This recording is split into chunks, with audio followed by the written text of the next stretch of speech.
How often do you conduct learning needs analysis in your organization? Some do it annually, either at the start of the year or at the end of the year. Many, however, fail to do learning checks throughout the organization life cycle or even the employee life cycle. And while the annual exercise is already good, you can actually elevate your learning needs analysis in a much better way by exploring the 5 possible conditions by which you might need to do learning needs analysis. So all of that today in our episode. Alright, so it shouldn't be just an annual exercise. And why is that?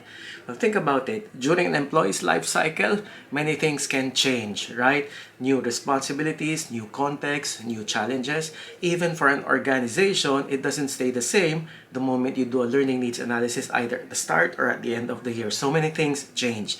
So because of these changes, it does introduce new possible learning needs. So let me talk to you about the 5 possible trigger points by which you need to do a learning needs analysis. Let's start with the first one. Number one is learning something new. If you've been given a task, you have a new goal or a new assignment which is new to you, you don't have the right skills for it, you don't know how to do it, and you don't know how to behave around it, that definitely introduces a learning need. Number two, as you acquire all of this learning, you will come to a point wherein you need to go deeper. And going deeper, obviously, requires new learning needs. Sometimes when we start learning something, we actually only know about 10% of it, or what we call the tip of the iceberg. So beneath that iceberg will be all of the other lessons, concepts that are related to that. So if you want to go deeper, that's again another form of learning need.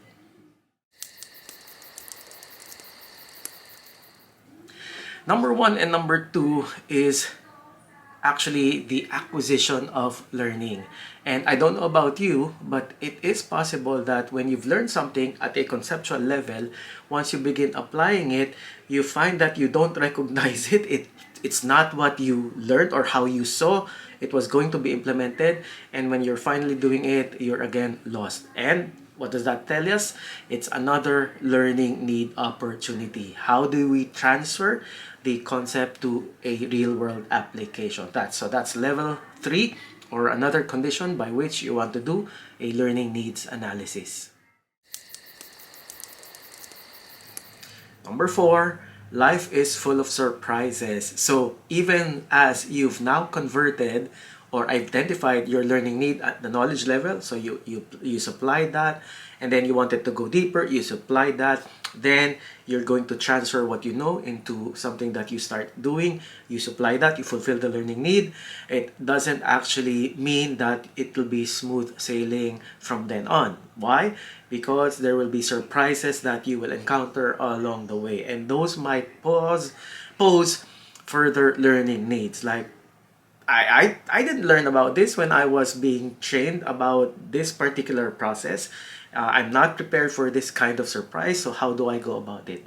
And again, that might be a learning need that you might want to again capture. So as you're learning this, other people are also learning, and so they might introduce you into a new way of doing it. And so that means there are changes, that are transformations from how you used to know it to how it should be done this time. And that already again poses another learning need, simply because there's now been a change to the process, either introduced to you or something that you stumbled upon as you were doing the application of what you learned earlier.